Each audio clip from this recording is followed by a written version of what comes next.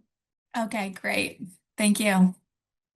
Good afternoon. Raphael, Chris, and I are excited to be a part of the project, and thank you to the editors and Sierra, and shout out to the interpreters. Thanks for all your efforts in connecting us all today. So the chapter is about, it's really relevant for both practitioners and scholars in the field of industrial relations and human resources. Our chapter is about union administration, that is, unions as employers. So this isn't about telling tales about internal disputes.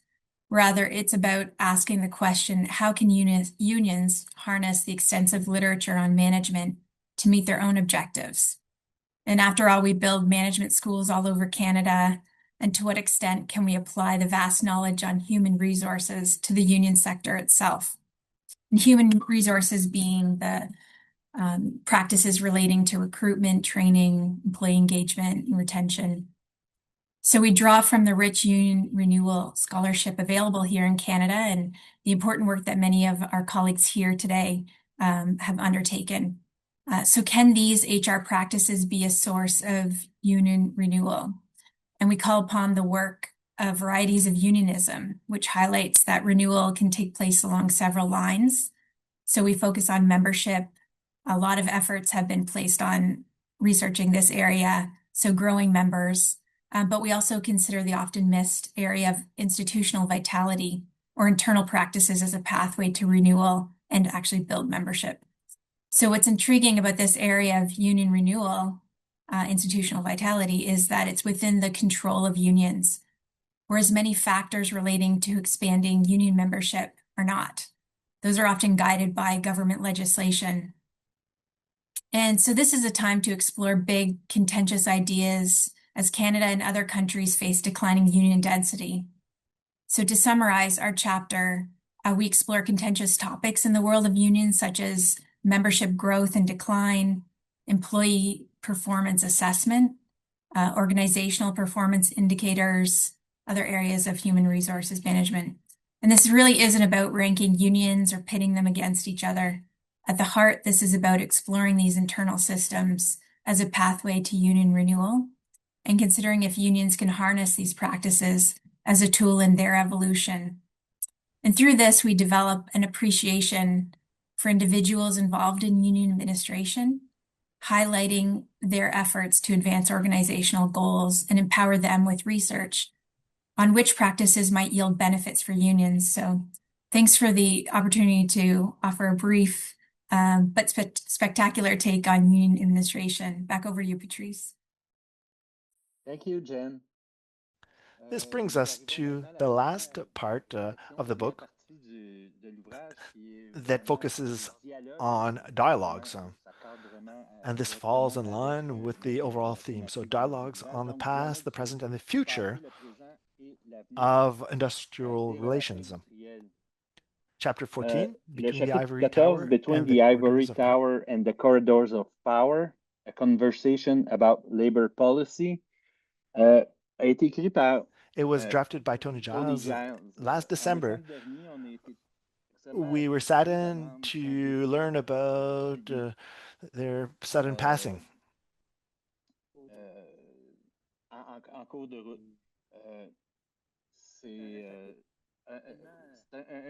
It was such an original chapter, and this reflects who Tony was. And I think that Tony had a lot of fun drafting this, and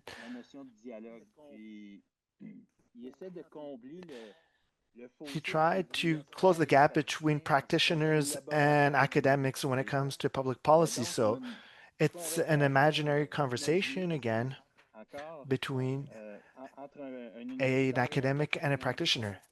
And this can be read as a novel. And I will let you read. There's a really special twist at the end. I'll let you discover all of that on your own. Chapitre suivant, chapitre 15, Identity in Class, Stop Blaming the Members, A Conversation with Fred Wilson. Nous avons la chance d'avoir autant l'autrice Blandine Emilien que Fred Wilson. They are among the audience. So I think that Blandine will speak about the chapter. Blandine? Or Fred, would you like to say a few words about? Maybe I'll just say a few to fill in the gap here. I would just start by thanking Blandine herself for her leadership in this chapter and her friendship and constant reassurance that was needed with me. Perhaps that's a way in which academics and practitioners have to interact, might be a model in that regard, because as Blandine will remember, I was more than nervous about treading onto the terrain of the complicated terrain of identity beneath which many bodies are buried. But with her steady hand, we managed to I think produce an interesting conversation. I should tell everybody that we had this conversation a couple of years ago, before the substantial course correction, you could say, that's taken place over the last couple of years about the questions of identity and class. But I think we got the balance right. Looking back, and especially over the more recent developments, because just as identity could not replace class as a power analysis, and I think that we talked about that a lot in our conversation. The identities of working class people are also key to a united labor movement and to the health of bringing together a real working class agenda.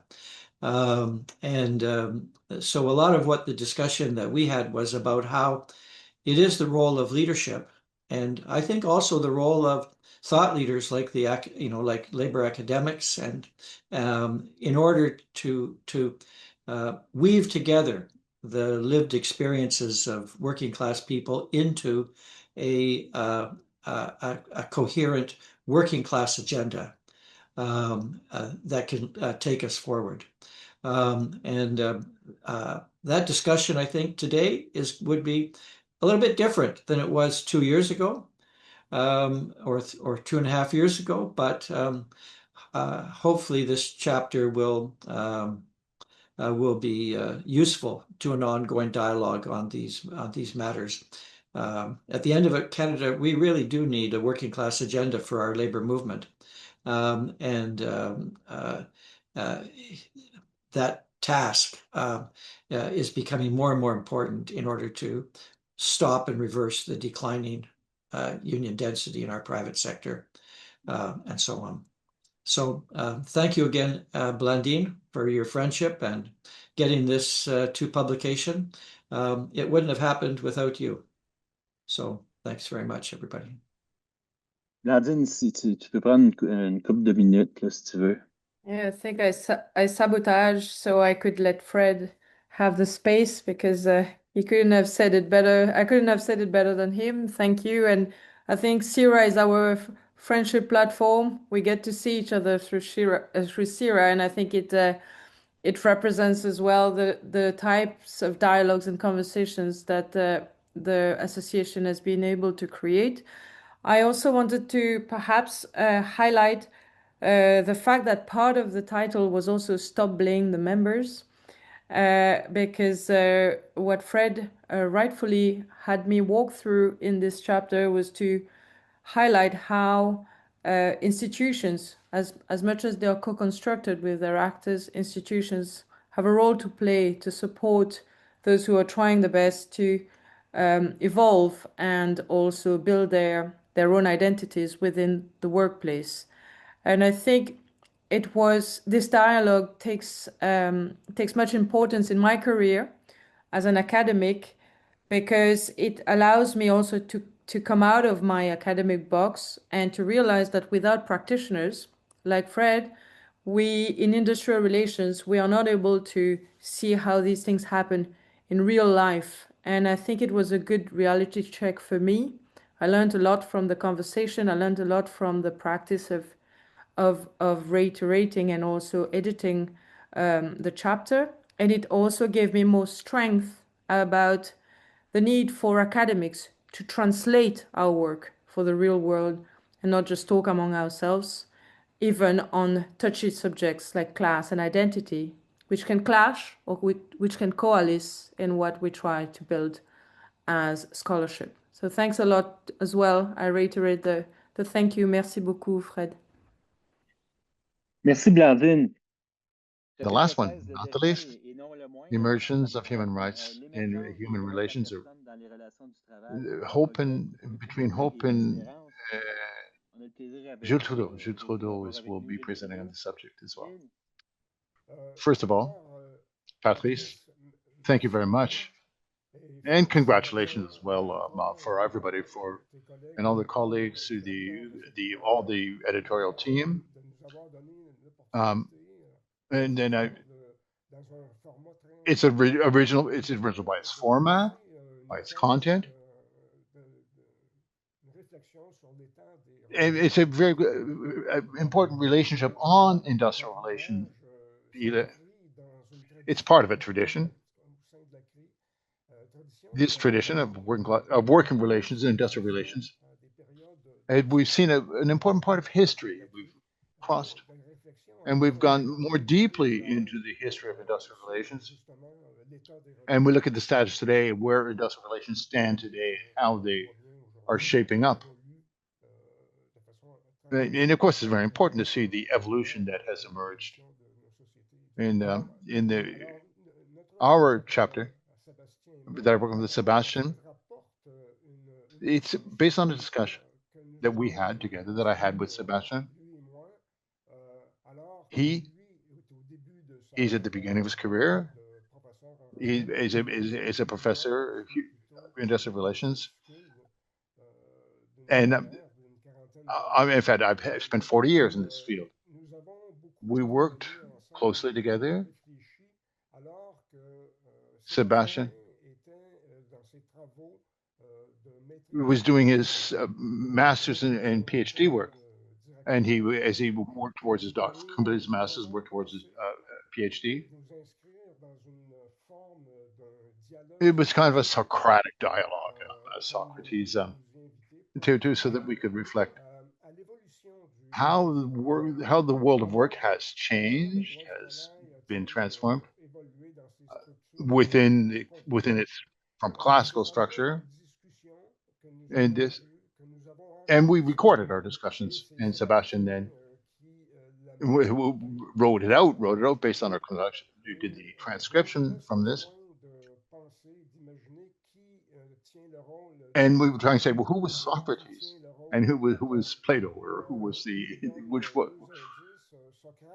of course, we know that Socrates himself never wrote anything down, and Plato did that job for him.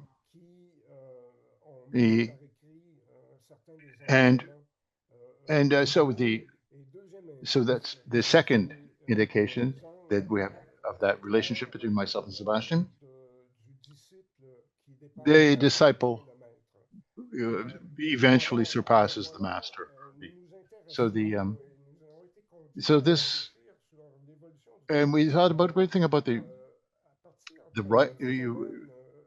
rights of workers.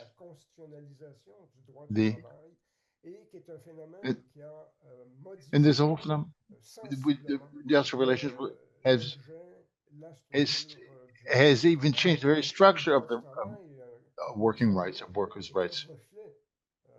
It's always been a pillar of our society, the protecting workers' rights, and labor law is basically created institutions, and then the working environment reacts and adjusts as we see the different. What's post-industrialization is the emergence of human rights and the human rights, um, which is now certainly which penetrates the whole working rights as well, and strains labor law or labor rights have been transformed in the light that we have other fundamental rights and freedoms which have to be protected as well. And the individual in the workplace can establish the law, the basis for the law, becomes a reason for the law. It's almost been draconian. This whole transformation is one of the most impressive and deepest transformation that's happened to labor law and worldwide as well.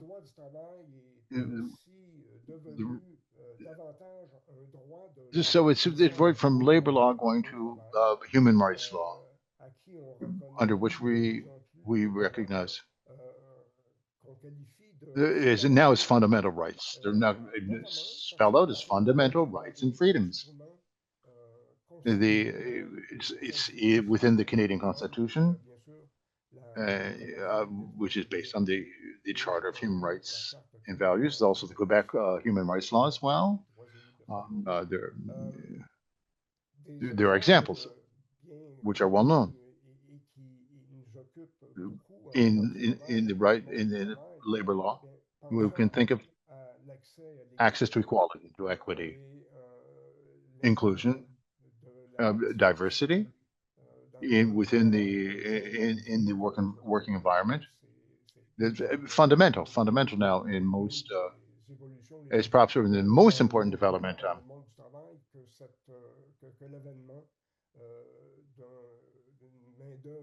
As we have the greater and greater diversity within the working population. There's the recognition, right to equality, right to the dignity, equity, dignity, and EDI.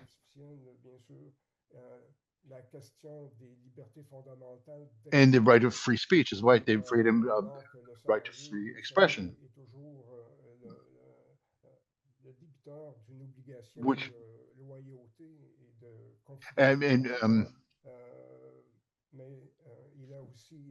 there's a question of, well,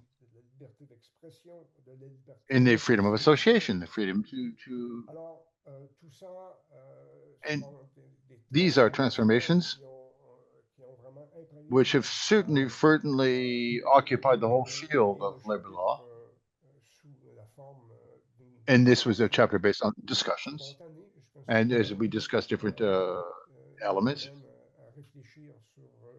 and this we really are basically trying to analyze and understand this phenomenon. Sebastian, I'm sure that Sebastian, I'm sorry that he's not here. That he is not here, and I knew he would have enjoyed very much being here today. And now has he's moved on to new duties and greater duties. Thank you very much, Gilles. The time is coming to the end. Oui, les Yes, livres of vont course. être disponibles There en, will en be copie, hard copies copie of the book papier. during the Ceux et conference. celles For qui seront those là who will auront la attend the chance conference, qu'on va leur transmettre we en will be main able to propre. provide a Les copy autres, on va vous faire there. parvenir For une others, copie, we bien will entendu. also send you Donc, a merci copy. à tout le monde. So, thank you once again. Un webinaire qui A termine webinar avant that l'heure, ends c'est early presque une is bénédiction. On voit pas ça souvent. a bit unusual, Je vois toutes and les mains, I les see a gens qui lot of applaudissent. applause. Bravo, Thank merci you, beaucoup. kudos, and see À you une next time. prochaine.